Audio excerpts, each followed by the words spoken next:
Hey, what's going on, y'all? This is LaToria, and we are here for another episode of Soul Care Sessions. We done made it into 2021. Yes, we did.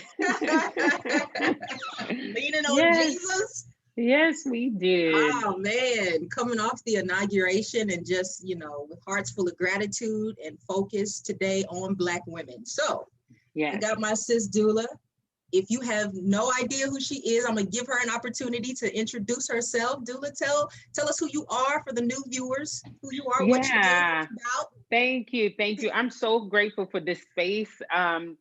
Just talking to Black women and women is my heart's passion. I just love sharing what I have learned and sharing what I have learned both professionally and personally. Yeah. I'm a licensed professional counselor. I'm an ordained minister, and I have a nonprofit called Elevate Her International, which does trauma training for women. So we talk everything about trauma, everything about life skills, and I do life coaching as well. I'm the mother of three sons and the wife of one man. And so that's a little bit about me. I just moved from Texas to New Jersey. So I hail from New Jersey right now, and I'm still transitioning. Yeah. So that's where I am today.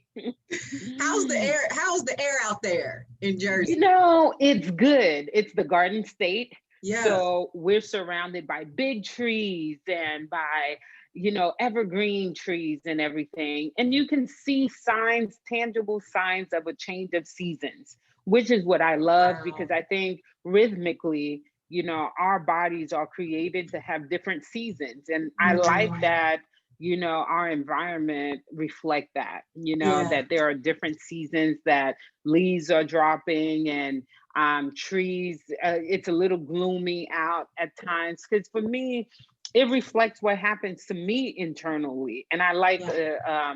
a climate that does that. That reminds me of that. Yeah, That's so it's awesome. good. That's awesome. It's different from Texas. Texas is schizophrenic all the time. It'd be like I know, I know. 75 I've been degrees in. and then Oh man, 50 yeah, degrees 2 hours later. Yeah. So that's exactly. awesome. I'm excited for you for just to get back in a normal, but also a new environment just in this season of life. Yeah, me too. Me too. I'm so glad that you're still able to join us even all the way from Jersey. That's dope. That's Yeah, I dope. know the Yeah. gift of technology. Isn't that Right. good? I love it. Yes. Yes. So we I are going to love it. jump into our topic today, and the topic is toxic relationships. Ooh, yeah. Yeah, Lord. So, Mm-hmm. so, ladies, if you have not seen some of the prior conversations that we've had, please look them up and check them out. But what you will find and realize is all of these topics are really kind of connected to each other. Mm-hmm. The more that you go deeper into your personal life and hear the things that Dula has to say and just some of the life experiences that we've lived out. Um, just a reminder, this conversation and every conversation we have is for you, is by us, Mm-hmm. for us, and it's on behalf of FCA, on behalf of Jesus Christ. So Yes. um that part, right? So Mm-hmm. Dula, would you kind of help us with starting off with some definitions of what toxic relationships and toxic people looks like, both romantic and just in or non-romantic. Yeah, yeah. When I think of toxic relationships, I think two things stand out for me. One is relationships that have very little boundaries and Mm, relationships where your voice is stunted, right? wow. Where you are not able to speak freely, to have an opinion freely, Mm, to have a dissenting voice freely, yeah.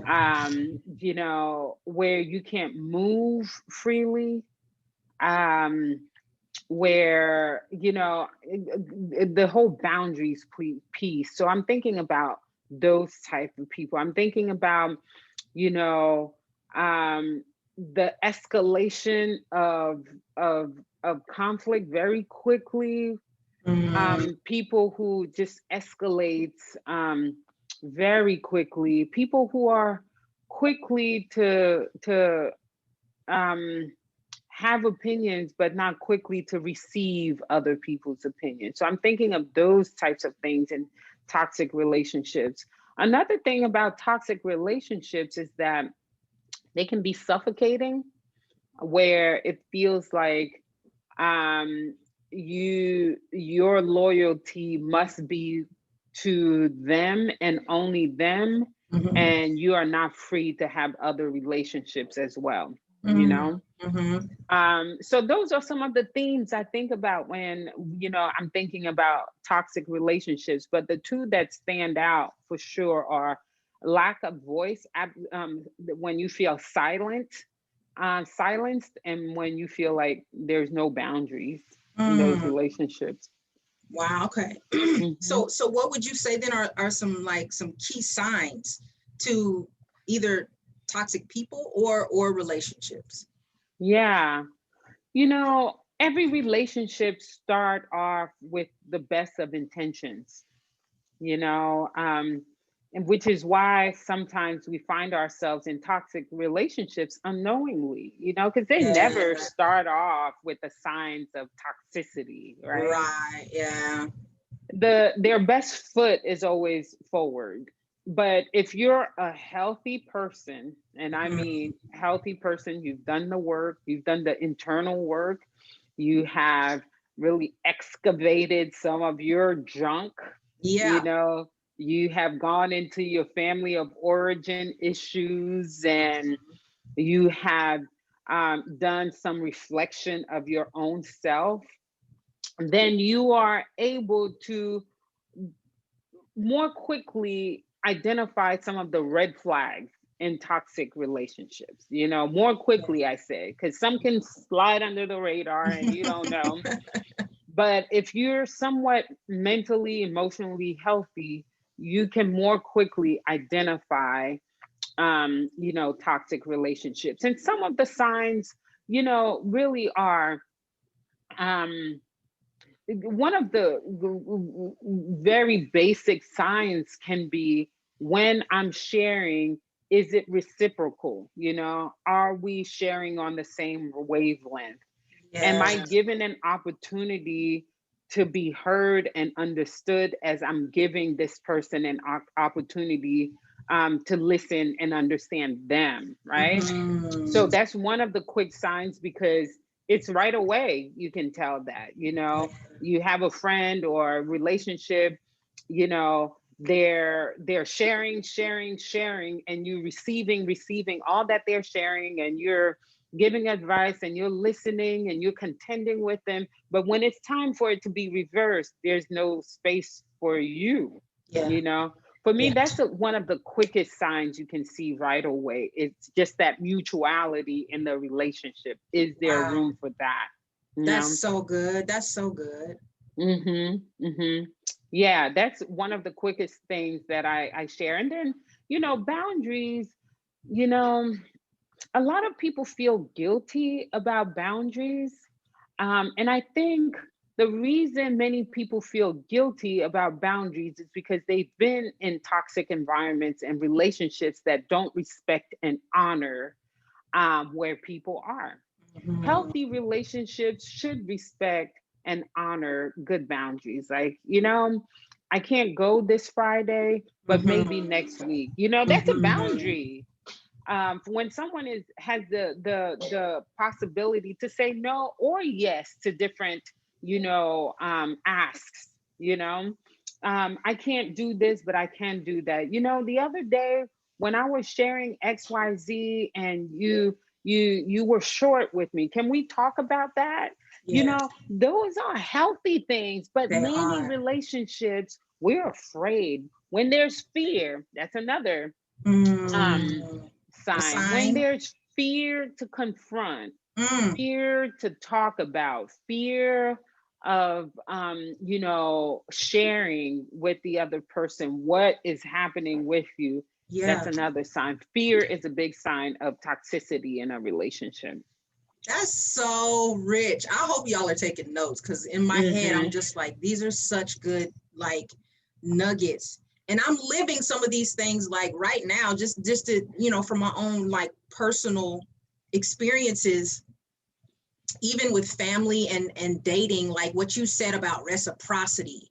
That concept is something that I really feel like God has like illuminated for me. It's just like you said, like if I'm the type of woman, the type of individual that has done my personal work, and I've prepared myself to be a healthy individual walking into either a friendship or a romantic relationship, and that person is willing to receive all that I have to offer from my healthy space, but they're not willing to do their own personal work so that I too can receive from a healthy place. It's a red flag. It's a red flag. Yeah. And what I've found, even just to be transparent with some of my dating experiences, is a lot of times people aren't even aware that it's a thing. They're just going from one relationship to the next, and oh, it didn't work out, and oh, she was tripping. And it's when you start asking some more penetrating questions, you're so right about when you do the work, you know how to ask those healthy questions. And depending on who you're dealing with, if they've never been exposed to or required to exactly be better and do better, then you know, they can easily, you know, start ghosting and doing a bunch of unhealthy stuff anyway. So well, I think that's where the whole guilt component come into play too, because then they put they paint you are painted as the problem when you ask for better boundaries, when you ask for accountability. Any relationship with no accountability and no boundaries is a relationship that is ready, like oozing of abuse. It's like abuse is pouring out of its pores, because if there's no accountability and no boundaries, baby, you're dealing with either abuse, or you better run out of this relationship, because they will get away with murder. So you should be able to ask for more accountability. You should be able to ask for boundaries, or set boundaries of saying, you know what, the way you talk to me in this tone, and there is a tone. If I listen, a key sign to whether you're in a toxic relationship is your body. Okay. Break that down, sis. Break it down. A key sign, you know, to whether you're in a toxic relationship or even an abusive relationship. And abuse doesn't necessarily just mean sexual abuse or physical abuse. Emotional abuse is a thing. Emotional abuse is a thing. And a key sign of that is your body. When your body is tensing up, when you're afraid of messing up, you're afraid of saying the wrong thing, you're afraid of, you know, you're afraid of being your true self. When you find yourself relaxing with some, and then some others, you're like, I gotta do things a certain way. Baby, in your relationships, you're supposed to roam about freely. You're supposed to mess up freely too. And know that you have a partner that says, when you come to them and say, I messed up, and they're like, yeah, you did, you were tripping, it's cool though, we're still good. You know, it's in those moments that those relationships are solidified and strengthened, because you can go to them, you can mess up, and you can be your true self, and we work on it. Like we repair it together, and then we continue with the relationship. But in relationships where you can't mess up and you can't, you know, ask them to do better, run. That's real. That's real. Wow. It sounds like there's a good combination of like humility and self-awareness, and just like a willingness, or even just a mindset that you don't want to be a toxic person or to be in, you know, a toxic relationship. But like you said, though, a lot of times people's intentions are not, you know, that when they enter into whatever level. We never start that like that. Wow. So what do you think are like effects, either short-term or long-term, of being in a situation that's toxic? Ooh. Yeah, long-term effects. You become that person that you can't even look at in the mirror. The Mm. person you swore to never be, you become that person. You become Wow. either this quiet mouse, you have no voice, you have given your power away, you're powerless. You can't make decisions. I've seen women who are not able to make the simplest of decisions because decisions have been made for them. You know, even asking, what do you want for dinner? It's, you know, could be a challenging of a decision for them because those choices have been taken away from them, right? Wow. So, yeah, just the simplest of things, you know, just nuanced things, you know, you just don't recognize who you are at the end of the day. And then another key thing that is impacted is your ability to dream, your ability to create, your ability to cast vision for your life, for your future. All of that wanes over time because toxic relationships are deathly. It's like death is happening to you a little bit at a time. It's like your soul is dying a little bit at a time. And you don't realize it until you're deep into it. You know, you're dying a little bit at a time unknowingly. Yeah. Sheesh. Mm-hmm. That's deep. I mean, Yeah.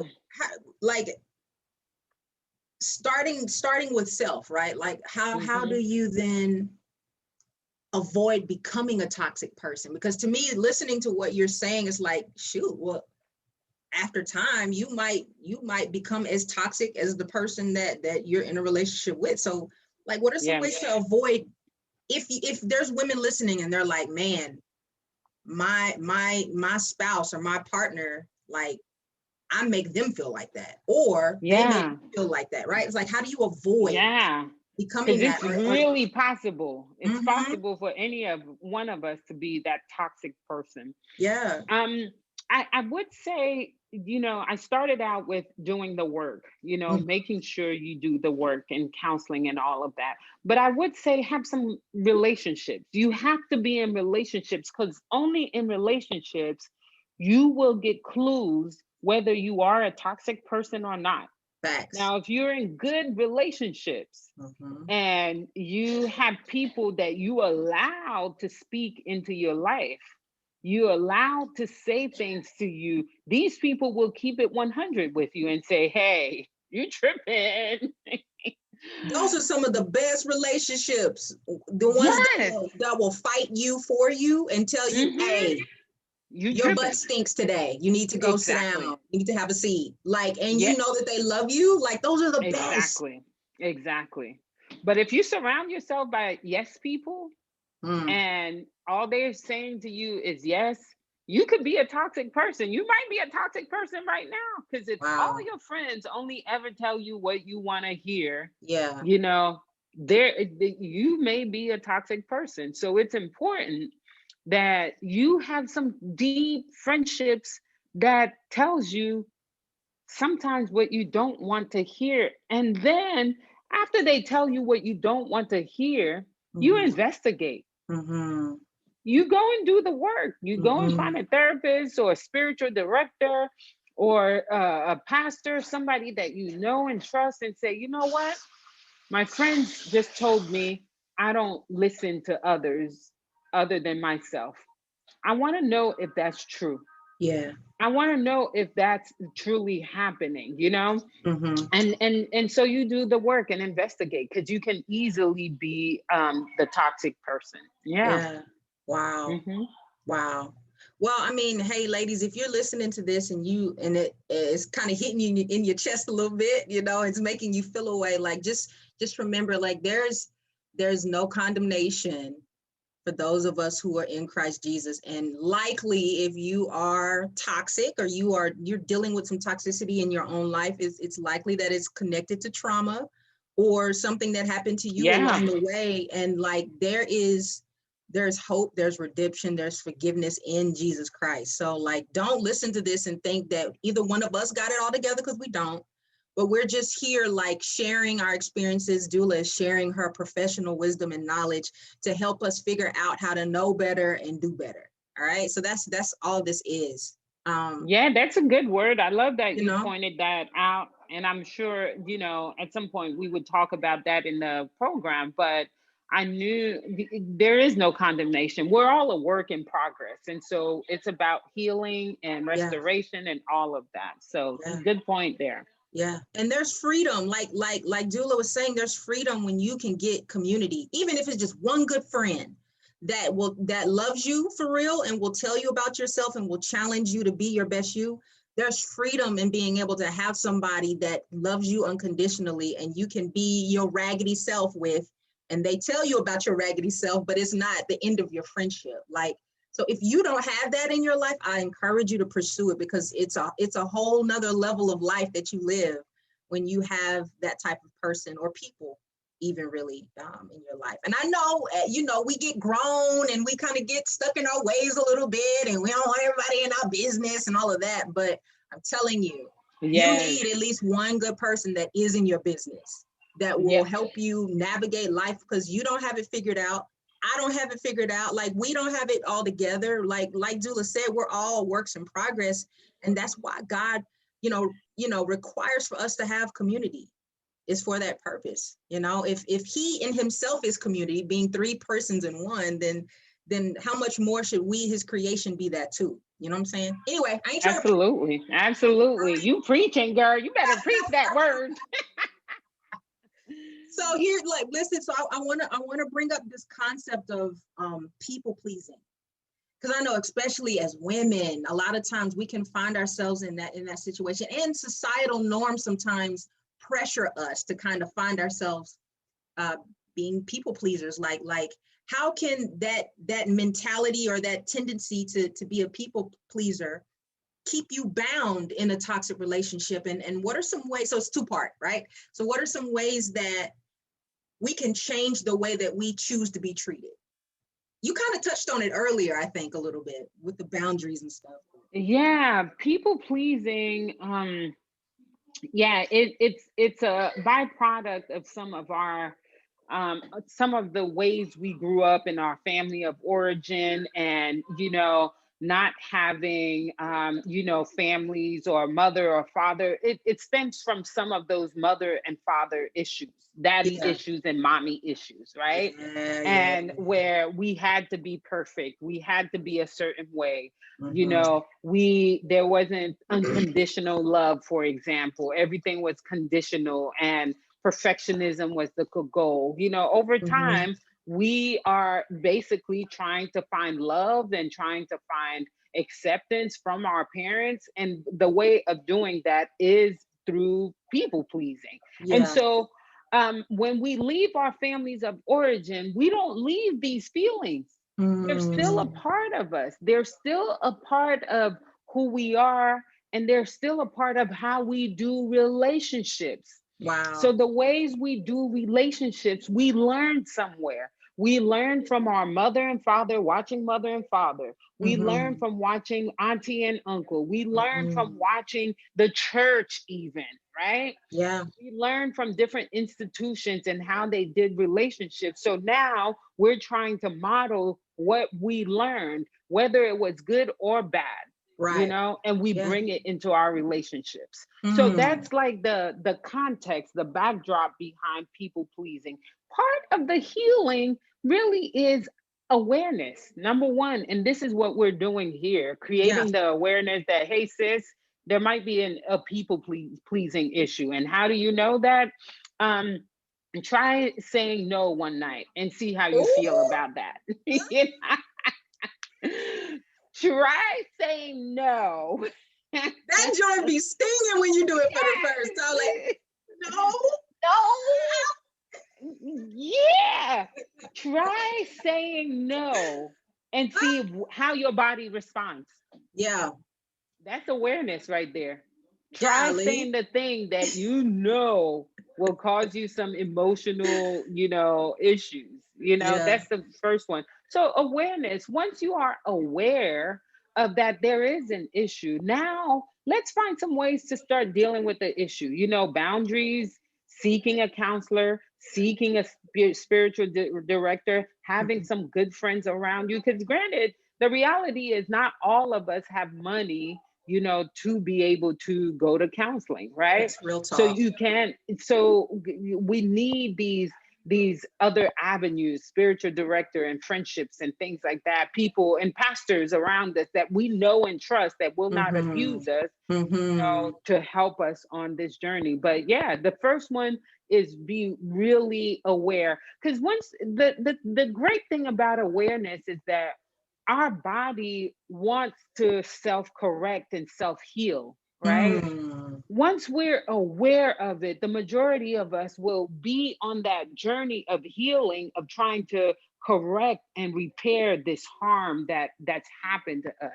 So Sure. that's why I spend a lot of time in therapy with my clients developing awareness. Mm. A huge chunk of what I do is helping clients developing awareness. Like, yeah, Wow. that's called abuse. Yeah, Yeah. that's emotional abuse. Yeah, it sounds like you were traumatized. Yeah, it Mm. sounds like, you didn't get the love that you desired. Instantly, when that light bulb turns on, a part of us already knows what to do with that. Wow. Yeah. Wow. Wow. It's such good information. I feel like you're such a wealth, and I'm just thankful that you are partnering with us and working with us to help bring this information to these women. Like, I feel like we could keep talking forever, sis. We have a limited amount of I time, know. but It's good stuff. it It's good stuff. is. It Yeah. is. And I'm just excited about, whatever women decide to really take some time and put this information in their ears and their mind and their spirit and really start to apply it. And just the change that it's going to bring about. Like, Yeah. it's such a blessing. So, like, Yeah. before we wrap up, can you let all of the ladies know how to find you? If they are like, she is a blessing and I want to like contact Dieula and work with her or work with her Yeah. team, how can they get at you, sis? Yeah. So the easiest way to find me is on my website, DieulaPrevilon.com, Dieula, Previlon, Previlon.com. There you will find my email contact. You will find my social media. Follow me on Instagram. Follow me on Facebook. I posted today. It's crazy. We're talking about this very issue of relationships and toxicity. Today I posted about voice, finding your voice, Wow. and when your voice was taken away from you. And like you said earlier, this isn't just a y'all issue. It's an our thing. This is We're healing us. together, Yes. Yeah. So even as a trained therapist, I have my own therapist. I have Mm, my own that's so good. spiritual director. I need it because Yeah. I'm a work in progress. So Yeah. we're all in Yeah. this together. Amen to that, sis. Amen to that. Like, Yeah. so many, so many things that, and I really feel like just this whole concept of what we're doing with soul care sessions was really birthed out of my own traumatic experiences and just like doing the work of going to therapy and realizing like this is what Black women really need in this season. Like, we need to have the both and, right? Like, it's the practical Absolutely. work of counseling and therapy and the spiritual work, of like, Absolutely. like pastors and Bible study and discipleship and all of those kinds of things combined together. Yeah. So Yeah. yeah, you're absolutely right. Like, we're all Yeah. on our journey to find freedom, Yeah. as much as we can get close to it in this life, Exactly.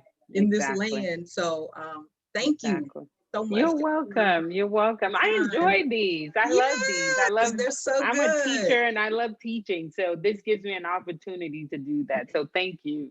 Absolutely. Every time and anytime, sis.